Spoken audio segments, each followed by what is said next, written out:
This entire military is one cohesive, dedicated force. And the threats to our nations, they don't sleep. They're watching our every move. Iran, Russia, China, North Korea, ISIS, Al-Qaeda. They may be watching this right now. Our military should not be mistaken for a cable news gab-fed show. We don't care what you look like. We don't care who you voted for, who you worship, what you worship, who you love. It doesn't matter if your dad left you millions when he died or if you knew who your father was. We have been honed into a machine of lethal moving parts that you would be wise to avoid if you know what's good for you. We will not be intimidated. We will not back down. We don't want war. But if you want war with the United States of America, there's one thing I can promise you, so help me God. Someone else will raise your sons and daughters.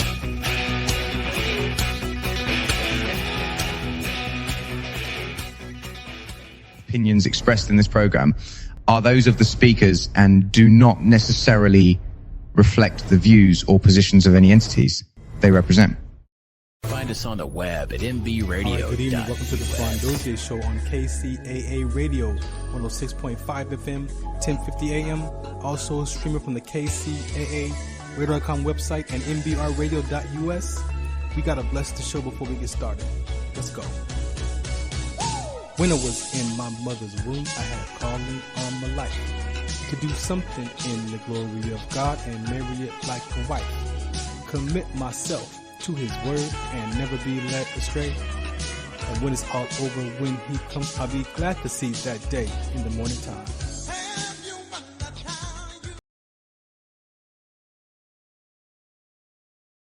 And see what happens. So we're live right now in the station right now. So we're just making sure that we got audio on all of the platforms. I hear myself. Huh? I'm plugged into your feed. Do I need to be plugged into mine? Is that an echo? Is it echo over your airwaves? A little bit? Do I need to be plugged in? See, that's me talking. That's the MBR app. You're not using your mics right now? So if you're not using your mics right now, then where is that? It's coming from somewhere. All right, we're just gonna work with it. Let me make sure y'all can hear me on the KCA. There we go. Okay, as long as I'm on the apps on the KCA radio, we're good. All right, so again, we're back to, this conversation about being an ABA owner and having this realization of being a member of this professional team. Turn your mic on. Introduce yourself, man. You was with me tonight. Yes, hello. Can you guys hear me? Okay. Yeah. My name is Deshane Weaver. I'm the assistant general manager of the Chula Vista Suns. Former overseas player, played 9 years. Greece, Italy, Spain, Portugal, Bolivia, Bulgaria, Venezuela, Mexico. A lot of different places, traveled 47 different countries. And I'm just happy to be a member of the ABA too.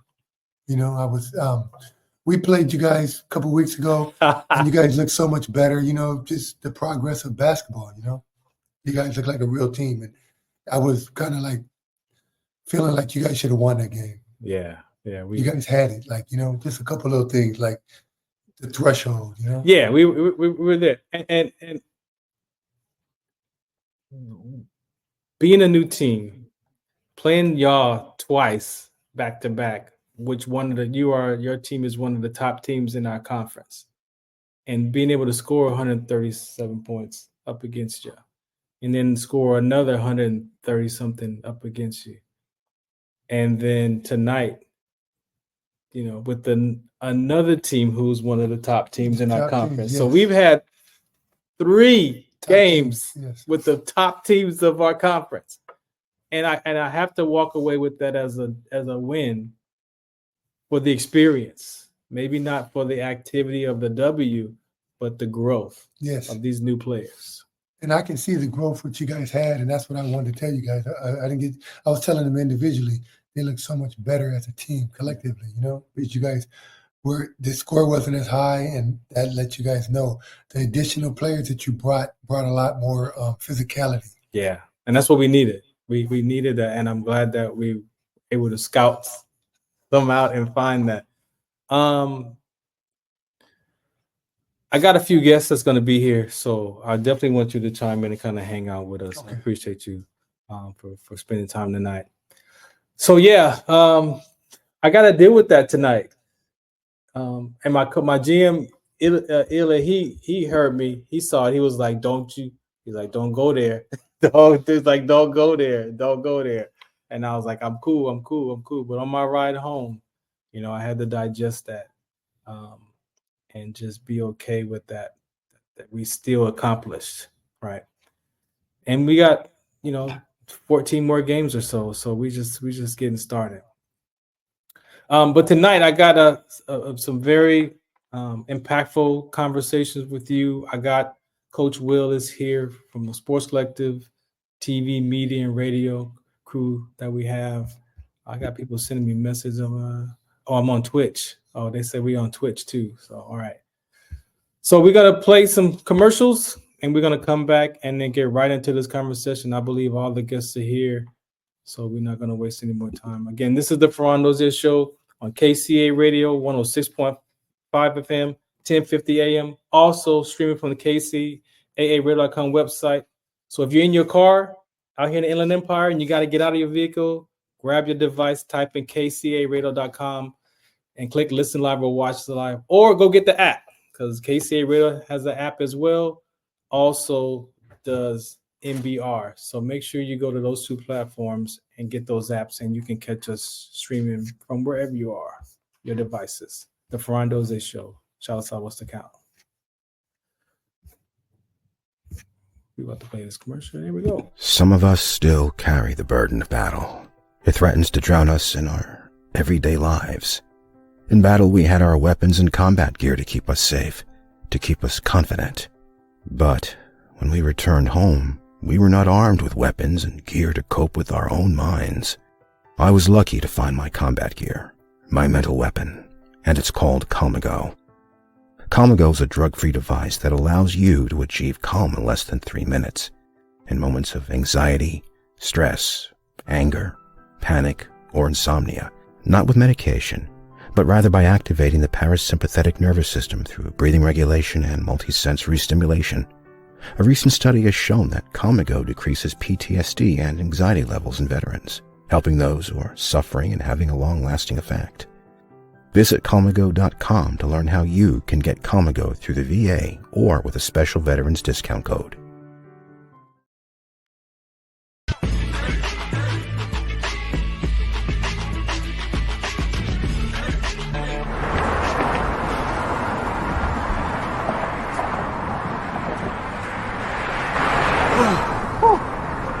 Hey, what's up, man? How you doing? I'm blessed, my brother. How you doing? I'm good, man. I'm good. Hey, did you see the game last night? Oh, that was a good game. But did you see the shot? I lost money from that shot. Oh, too, man, that shot was cold, I man. hated it, but it was good.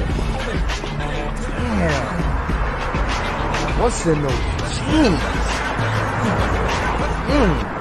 You really want to know? I do. Exhaustion, muscle spasms, asthmatic issues, unexpected sickle cell trait crises. Damn. Are you serious? When I was young, I found out I had sickle cell trait. My mom's told me, but I ain't have no knowledge of it. But when I got older, I had a child, and the doctor told me my daughter has sickle cell trait. You know the fact that both parents have sickle cell trait, there's a 50% chance the child may have the trait, and 25% chance the child may have the disease. Hey, that's what's the count. Do you know that 2.5 million people in the United States have sickle cell trait, 300 million people globally? I didn't find out I had sickle cell trait until I was in the Army 10 years. Next thing you know, I had a sickle cell trait exertion site. Sickle cell? I thought that was a black gene or something. Nah, man, the Latin community is number 2. 1 out of 36,000 babies are being born with sickle cell disease. You could be Caucasian, Mediterranean, European. You gotta know your bloodline, man. There is an inherited gene in our community that has been forgotten. The name is sickle cell trait. WDCONSCT, also known as What's the Count, is out to bring awareness, education, and prevention to people all over the globe. Want more information? Call us now at 323-215-5384 or visit www.wdconsct.org.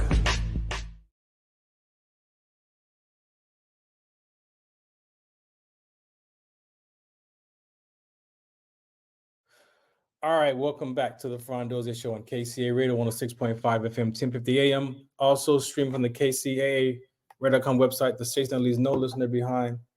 I still hear an echo somewhere. No? Is that just me talking? There's a little one, right? There's still a little. Turn down what? Turn down for what? How about now? It's gone now, huh? Oh, yeah, it is gone. It's a headphone. All right.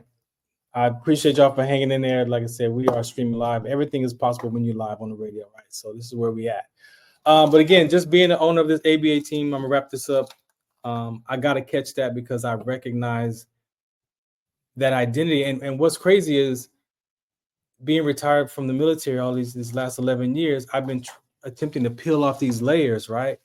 I got the basketball identity. I'm a dad. I'm a grandfather. Like I got all these identities, and I'm an author, but I didn't want to put those on because I felt like I have to like behave. It's like there's an expectation for myself, I guess, that comes with those.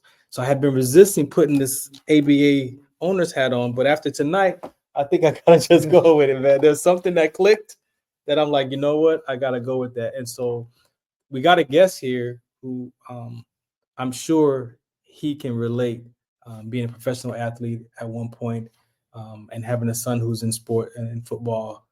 And these are some of the things we're going to talk about tonight, right? Some of these mental toughness, mental health, identity,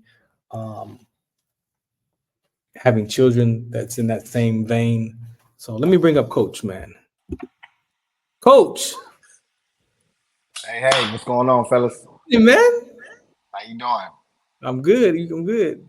Doing great. Good to see everybody, man. I see you got your guy up there, man. You got that Lincoln sweater on, man. You know what I mean? I see you with that Lincoln sweater on, man. My boy, yeah. We took a loss to Lincoln. We had a close game with them down in San Diego. It was a good game.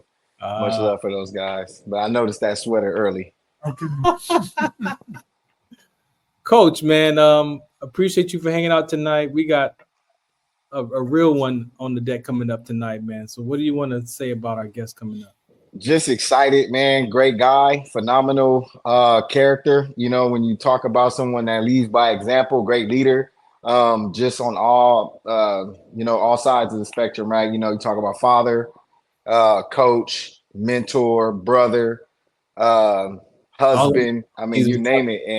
And I've been fortunate enough to kind of, groom with this man and kind of just, brush off some of that greatness a little bit. But I thought it was important that he joined us on the deck because he has so much to offer as far as insight, the state of the game, as far as the industry as a whole, the sports industry as a whole, but not just the sports side of it where we're talking about, stats, numbers, ratings. We're talking about, like we talked about, mental healthness, right?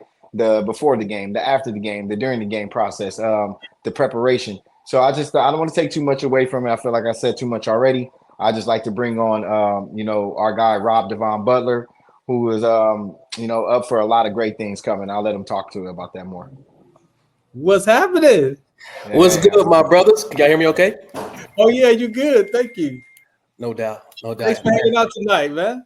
Hey, man, listen, first and foremost, appreciate you guys for having me on. It's a tremendous honor. I don't take any requests to share myself with the world lightly. So when my brother Will reached out, I mean, It's only a handful of people who could reach out, especially in a short notice. Right. Most people need like eight weeks. I need a 90-day advance. 90 days. I need 90 days. There's a lot going on. We inside that window.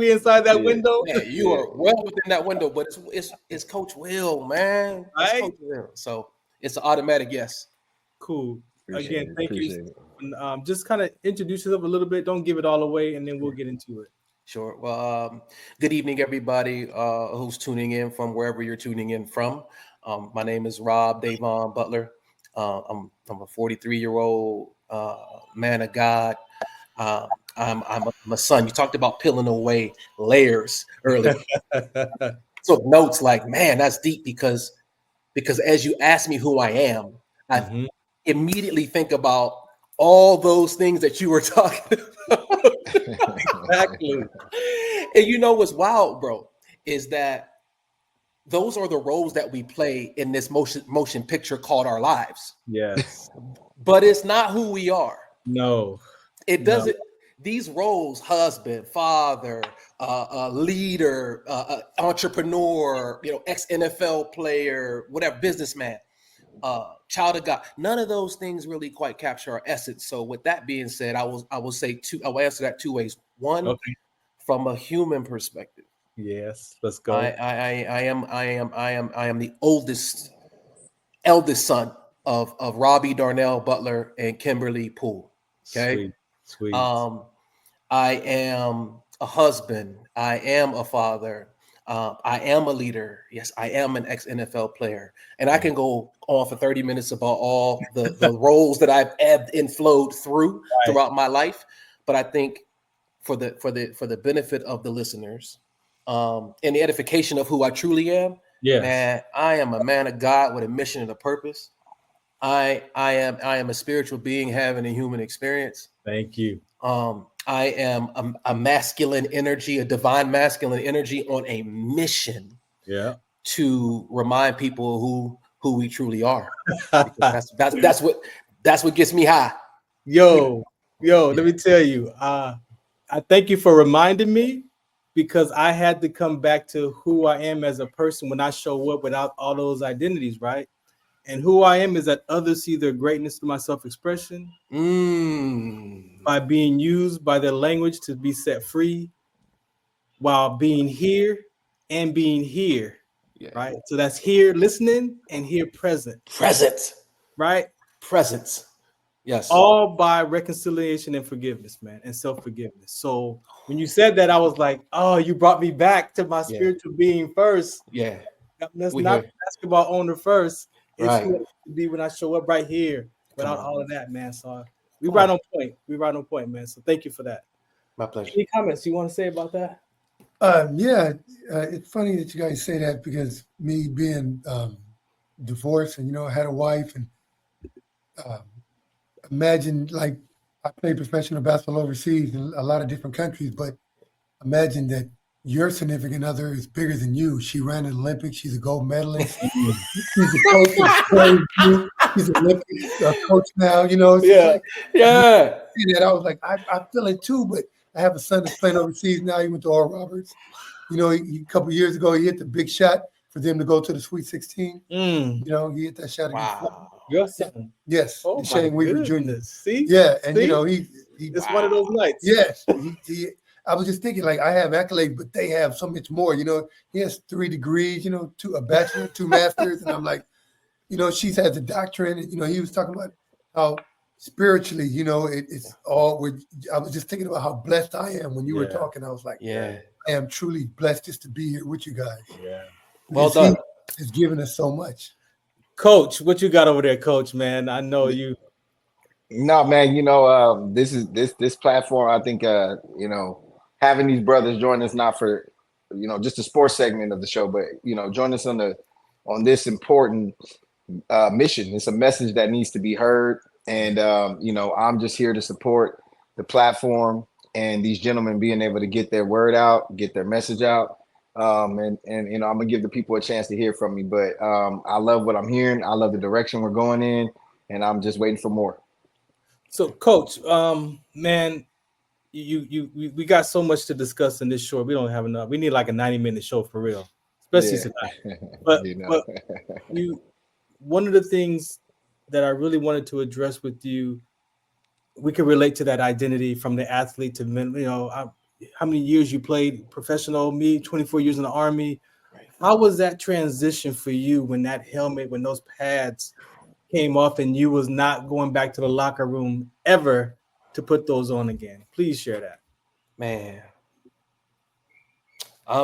When you ask questions, I'm going to take a pause just to get centered and just to be present. You're good. What you're asking me, because there's like what I think default at what my human and my conscious mind, my academic mind, but then there's this soulful, there's this spiritual, this existential intelligence that comes through.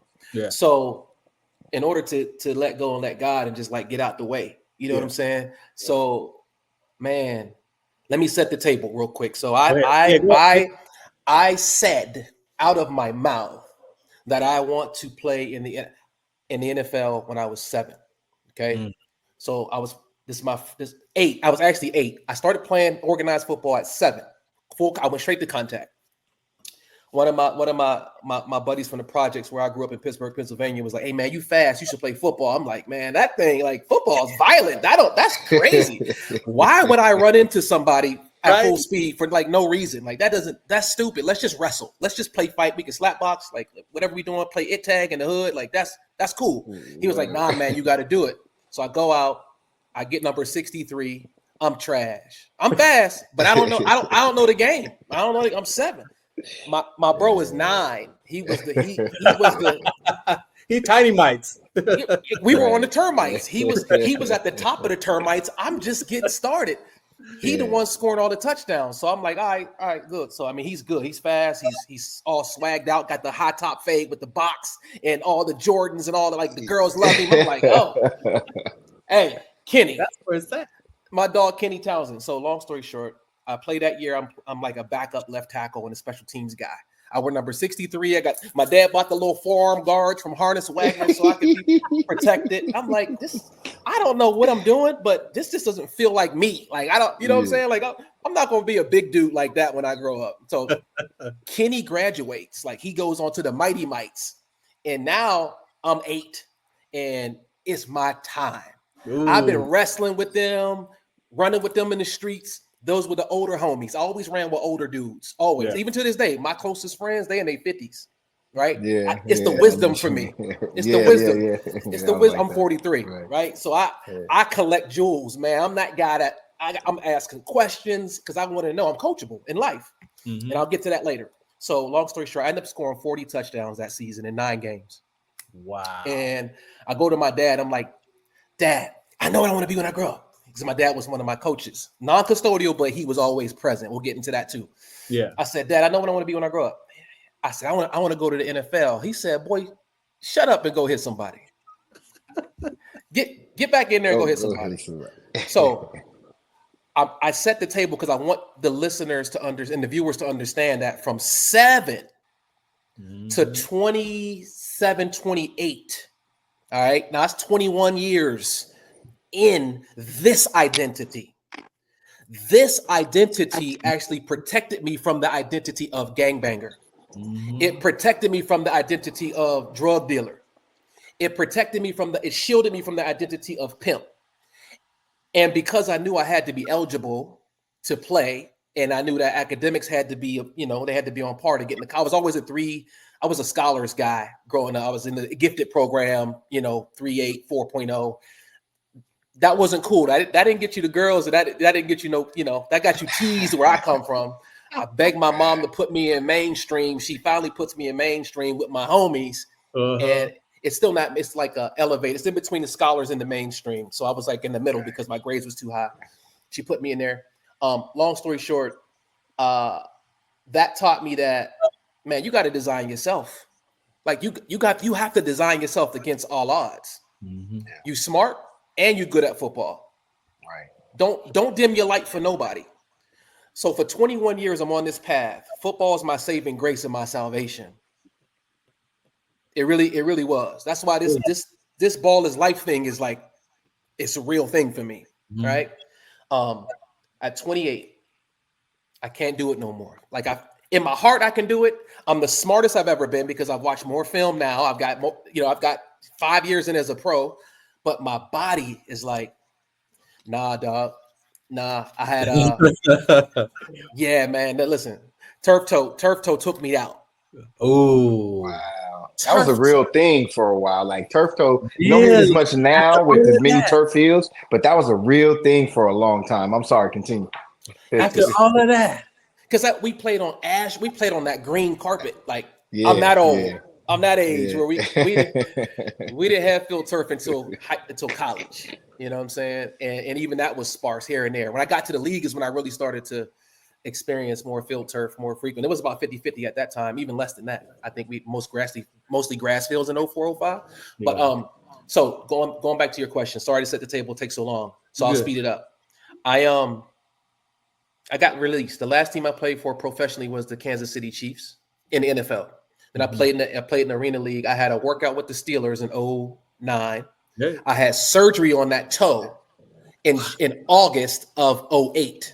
So I went back to school after I got done playing because I didn't finish my degree. I left early to train for the combine. Didn't end up getting drafted, but I wanted to give myself the best chance at getting in. And I go back to school. I'm coaching as a student assistant. And Kevin Colbert, the GM at the Steelers at the time, was an RMU graduate where I went to college after I left Pitt. And he's like, yeah, we'll work you out in January. I talked to Coach Tomlin. We're going to work you out in January. Get healthy, rehab. We look at signing you to a futures contract. I'm from Pittsburgh. Oh. Now, I played for the Chargers. I played for the Ravens. He's a fan. And I'm like, my dad is like, man, you signed with the Steelers, son. Like, that'll atone for your little stint with the Ravens. Like we'll wash that clean. And I physically couldn't do it. I could not push off. As a DB, you got to be able to plant and drive. You got to be able to plant and drive. Wow. My big toe became arthritic. It was so rigid, even after the surgery. I had like 30% range of motion plus pain. So I called Kerry. I sent him an email actually, let him know. And I actually asked him to be a part of the NFL coaching fellowship because at that time I thought I was going to transition into coaching. Yeah. So during that time, my wife's family's, they're big on family. So they're having a cookout. I just got released. I'm back home in Pittsburgh. She's like, come on, baby, we're going to the cookout over, I'm like, hell nah. Your folks are too nosy. They're sick of me getting cut. They want to know what's next. I don't know what's next. They're going to ask me all these questions right there. I'm like in a depression, fellas. Like I don't know who I am. I tell y'all all that to tell you that this moment, that moment was like a rebirth because I have no identity. As long as I'm a football player, it's my reality. Like I actually play football and I get paid to do that. Right. There's no disconnect there's no identity crisis between what I'm doing, who I'm being, and who I think I am. Exactly. Right. When I got cut that last time and I couldn't physically do it, I was like, well, God dang, even if I willed myself into thinking that I was a football player, you're really not that. Like you got to figure out who you are. Yeah. So I prayed and I went into a meditative state and God revealed to me this process that I share freely. Holy Spirit. So I prayed and I meditated. So like praying, you're asking. For me, praying is when I'm asking and I'm actually commanding.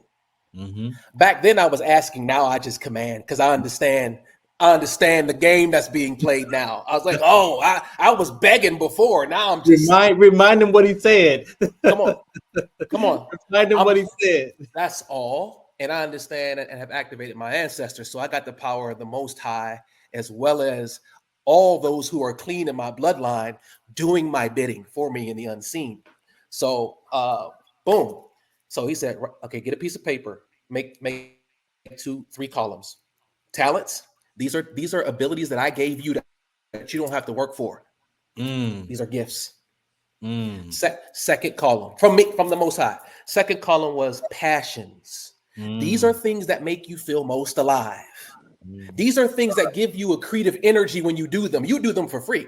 As a matter of fact, you can get 2 hours of sleep, but when you are in this space in this frame, in this being on that frequency, you actually walk away like this conversation. Mm-hmm. I ain't had that much sleep the night before. Daughters in volleyball, but I'm sweating right now talking to y'all. Yeah. Passion. Passion. The third column was expressions or ways of being. Mm-hmm. You start to see the framework, right? Mm-hmm. Yeah. Talent, passions, expressions. I said, oh, okay. So I got all the sheet of paper because I'm obedient and I'm a student. Got my notes from when you was talking before. I was behind. I was in the backstage listening to you taking notes, bro. Listening to Shane taking notes, man. It's Shane, right? Yeah. Yes. See? Yeah, I ain't missing. Shit. Shit, Shane, what you talking about? Overseas, Sun 3 degrees, Oral Roberts winning shot, Sweet 16. Right. What? What? Yeah. I just learned that right now. Right with you. I just learned that right now. What? Yeah. When you talk, I'm listening, bro. So I did the exercise. I wrote all the everything that was in that third column. I literally tried. So it was football coach, okay, life coach, preacher, teacher, businessman, motivational speaker. Sound like Bros. UFD. It's not like that. It does. I'm in the mirror. Man, come on, man. So this is just a frequency that I've never met Farron. I've never spoken to him. Nope. Again, Coach Will reached out to me probably where was it, 2 weeks ago? If that, like a week, maybe like a week ago. Like a week ago. Yeah. You know what I'm saying? Yeah. It hit me last week. I said, Dan, we spend a lot of time, especially this segment of things is really focused on what, the Farron Dozier show, mental health and everything that goes around what he does and allows men like ourselves to have a platform to speak and voice these type of opinions. But I knew last week something that came over me. We had a couple conversations prior, as you know, but last week I said, Dan, it's really important that not just I hear this, but families hear this. I want parents, ex-players, coaches, mentors, trainers. I want them to hear this. I want them to see this. It's one thing when it's us in a private conversation, but what you're articulating, there's millions of people, hundreds of thousands of men and probably women that are going through this type of reassessment of life and alignment with themselves. So I think that it's important for it to come from someone, I guess you could say caliber, status, however you want to frame the wording. But I think it's important that they hear from someone who's been there, someone who's walked it, right? Like hands-on, and is still going through it, still working on being better and developing a better version of themselves and then raising another life and pouring into that. That's a whole nother walk. So I thought it was important to get them on the deck with us as well. This is I'm gonna end it with this for myself right now, Coach, and you too. And Coach Will knows this. When you talk about your expression, right? People say that there's no I in team, right? And you will put your foot down and be like, there is no I in team. There's no I in team. I'm coming today to say that there is an I in team, and the I in team is the interpersonal relationship that the athlete has to have with themselves first. How can I give myself away if I'm still carrying my mom got divorced, my grandmother died, my dad's whatever, the fractures that we grew up with our parents as children. You wasn't at my game. You didn't do this. You didn't buy me them shoes. I don't like you no more. I want to talk to you no more. And then we get to this level of age and we want to be friends and have fellowship and communicate, but I'm still dealing with something in my subconscious mind that I don't know how to express out in language. So it comes out in my behavior. Yeah. And as I retired from the military and I went through the same thing, I went from purpose, passions, and gifts in my phase. And that expression is there is the I in team. We focus on interpersonal relationships. This is interpersonal, right right here. But what about the intrapersonal with who I am when I'm by myself? Right. And I got to deal with what's going on in my subconscious mind telling me, you ain't good enough. You ain't worth it. You this, you're on your own. Why are you doing this? Like, that's the thing, Coach, that coming with Coach Will, that's the piece that I believe that if we don't address that, Yeah. that's a human being flaw. That's not just us military and athletes. That's a human being flaw that we have. And how do we start to develop that for our children, for reconcile our family? I told you about reconciliation and self-forgiveness. That is what this platform, my part of this sports talk, I don't do the highlights. I'm the mental toughness, because I can relate to you as an athlete and as a veteran of sports, as a veteran of military, whether you're a police officers, they deal with suicide just as much as military does. Right. So that identity piece, man, you pointed to, Coach, is so important. And I want to end that segment with that, except with your feedback on that Iron team. With you. You just opened up a whole nother dimension. You just unlocked a whole nother, bro. Listen, so when you were talking, it's like, okay, there's no I in team, and then you said, well, there is. I'm like, where's that? I'm looking at the letters. Where is it? Hey, but they did it in the middle. They've just been there all the time. The whole time. Then you broke it down. I'm looking at it. I'm like, okay. Oh, yeah, there is no I in team, but there sure as hell is a me. There sure as hell is a me in team. But the way you expounded and broke down that me, it's not like give me the ball, me. It's who am I and why am I here? And what is my highest, most remarkable contribution to the collective me? Collective, baby. The collective. Like who? Like, am I bringing my best self to the field of play? This is life, bro. Like, I just had this conversation with my wife. Full disclosure. It's like, listen, baby, I'm committed to this relationship. Yeah, I'm committed to this marriage. I'm committed to you. But what I'm also committed to is being, to Coach Will, what Coach Will said earlier, like, I'm committed to being the best version of me in this relationship. Yeah. According to God's will for my life, because that's the most authentic version of me. So you're 100% correct, is because we think about team and we think about there's no I in team. I think there is an agreement that it's about others. And you even hear the young athletes talk about, well, so-and-so didn't get their block. You hear the athletes in college in the league talking about so-and-so missed the call. So-and-so. That cause and effect world. Okay. So if we can all just shed the ego and deal with the me inside of team, or the intrapersonal relationship, the I inside of team, then I think that if everyone took that approach, you talk about a rising tide lifts all ships. Every ship is creating a rising tide in this paradigm that you're talking about. It is. It's phenomenal. It's phenomenal. And this is what part of what Sports Collective is. We're about to get into some other pieces of it. I want to first acknowledge you about your Hall of Fame. What do you want to say about that? You've got so many give us a taste. Give us a taste. Look, what do you want to say about that piece of it? We don't want to go away without that. I don't mean to say this to sound. I'm confident, but I never realized how humble I was. And thank you for the question, because in this Hall of Fame, like, this is the second Hall of Fame I'm being inducted into in the last 4 years. The first Hall of Fame was the Pittsburgh Public School City League Hall of Fame, where I'm from.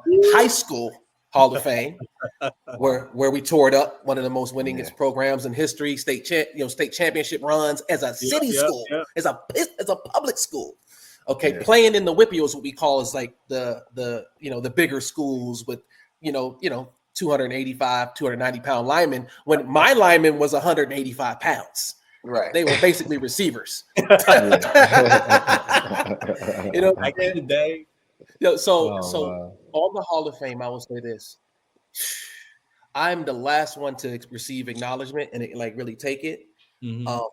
I'm learning that self-deprecating, that leaders eat last, is altruistic. I got it from Jesus. I got it from Big Bro. I got it from Big Bro. I ain't going. You know, I know where I got it from. But I'm also realizing that I have to begin to prioritize myself, my highest self first, and I have to be able to receive flowers when they're given. It's okay. Like, man, you got to come back, bro. You got to come back because the part that you just addressed, I'm 54. I just discovered that a couple of years ago in the midst of you got to have self-love, self-esteem, self-worth, self-affirmation, self-value. But sometimes our parents kill that off, not because they don't want us to experience it, because like my mom would say, "Oh, you bragging. You can't say I did this. You can't say I." I'm like, "Why not?" And then I heard Dr. Miles Monroe say that you have to have self-love, and I did his research on that, bro. I'm like, there it is right there. It's all there. Self-love. It's all there. It's all there. Accept it. But again, if you're dealing with that, I'm not good enough, I'm not worth it, I'm not in your environment, how can you naturally? You can't. It flies in the face of everything you've been programmed to believe about yourself, to your point. A lot of times that comes from parents, that comes from coaches, it comes from teachers. Yeah. And I'll transition into talking about my son or my kids or my role as a father, because I recognized where it came from and where the programming got started. And I chose to make sure my kids didn't have a view of self that was less than what it should be under the guise of humility. Right. So Hall of Fame. I played 2 years at Robert Morris, transferred from Pitt. All right. I was playing behind a guy named Antonio Bryant at Pitt. Antonio Bryant was a dog out of Miami Northwestern, got drafted second round to the Dallas Cowboys in 2003 or 2004. It was 4. And it was my sweet mate, but we came in the same class in 99. So I moved from corner to receiver, and they put me behind Antonio. I'm like, God, I'm not, unless we go 4 wide, I wasn't getting on the field. He was a dog. I wasn't getting on the field, bro, unless it was 10 personnel. We didn't go 10 personnel that much back then. Okay, right. So I'm like, yo, I got to get out of here. I didn't know he was going to get drafted. I didn't know he was going to come out early and get drafted. But I also didn't know Larry Fitzgerald was going to come in January. And I probably, I was an upperclassman, but Larry's one of the greatest receivers of all time. Yeah, definitely, right? And he was a freshman All-American. So, he was going to do what he did, whether I was there or not. So I left. I went to Robert Morris. I went to Robert Morris as a receiver. I was a 1AA All-American. Honorable mention as a receiver, led the team in receiving yards. Wasn't a whole lot of yards. We was a running team, and it was what it was. So I had 429 yards. You know what I mean? No touchdowns. And that's 4. And y'all know y'all sports guys. So if I had 29 catches, 429-ish yards. So what do you think? What do you think my go-to route was? Hitch, screen, hitches, screen, curls. Yeah, 8 something. 8 yards stop. He under 10. Yeah. That's what I said. The curl. Yeah. Curl, hitch, button hook, screens, everything. Yeah, so I almost had a half, half a stack off of that. So I think I'm the dude, right? Tennessee Titans are recruiting me. Who else came through? Indianapolis Colts came through. Sorry about the connection, guys. Okay. It's on my end. Am I okay? Okay. We still hear you. Okay. My coach comes to me that spring going into my senior year. He says, I'm like, damn, I made it to class. My grades are good. Why are you calling me to the office right now, coach? He says, Joe Walton, God rest his soul, used to coach the Jets back in the day, and Dan Radakovich, Bad Rad, was our D coordinator. So those two guys are in his office, and I said, "Is everything okay?" They said, "Yeah, we just wanted to talk to you about your future. We think you have a hell of a chance of playing in the NFL." I'm thinking well, shit, that's good to hear, because at least that's 3 of us, Maybe my mom thinks it too. He said, "But not at receiver."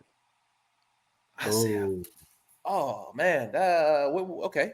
He said, I think that as a receiver, you're average. Average height.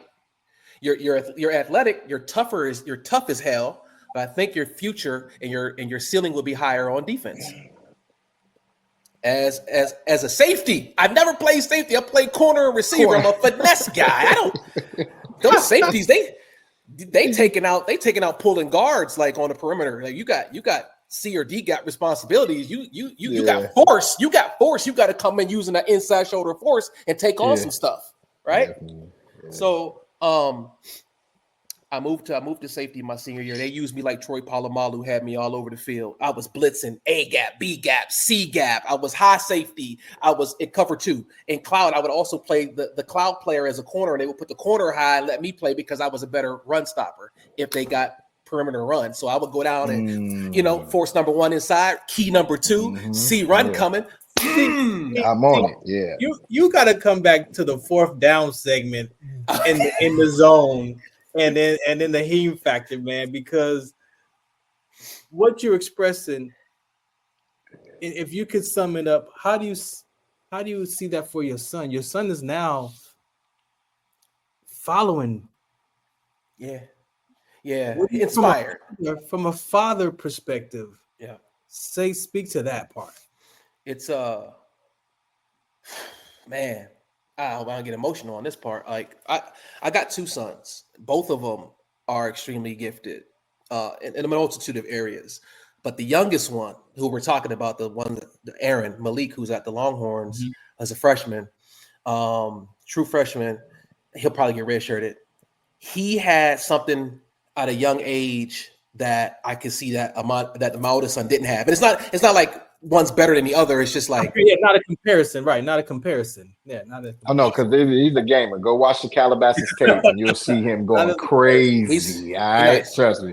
He's nice, sir. But Arron had this vision of himself about playing in NFL. Amani didn't have an NFL vision. He couldn't see it.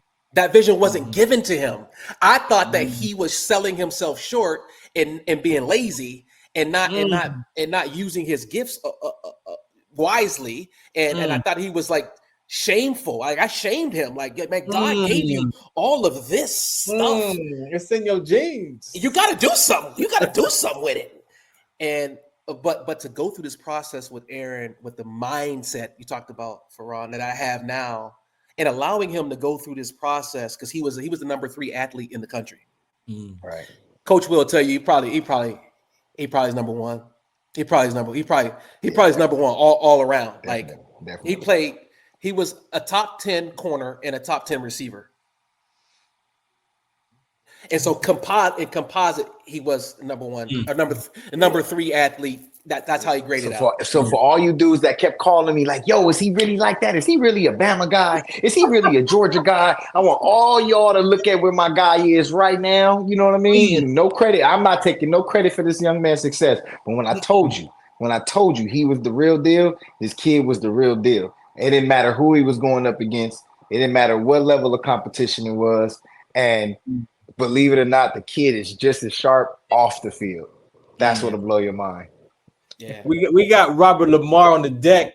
What's up, big baby in the zone? What's happening? Oh, I'm just chilling right now, man. This is hey, I'm a fan today. You a fan today? I'm a fan today, man. Hey, man, it's a lot, man. Yeah, we need another day. Can we get back in your window of opportunity again, man? Because we got so many levels to peel off. 100%. Shane, you've been sitting here. What do you want to say, man? I've been enjoying it. I mean, I understand. And you guys talk about the accolades. I came up the other way, the mud. I was on a CIF team, but I wasn't a CIF guy. I was kind of like coming in the background. I was like the mud guy. I could play, but I was really skinny, like Manu Bone. And, it was like, when I got out of high school, went to college, it was like, get a job. Yeah. And I got cut. And I got cut again.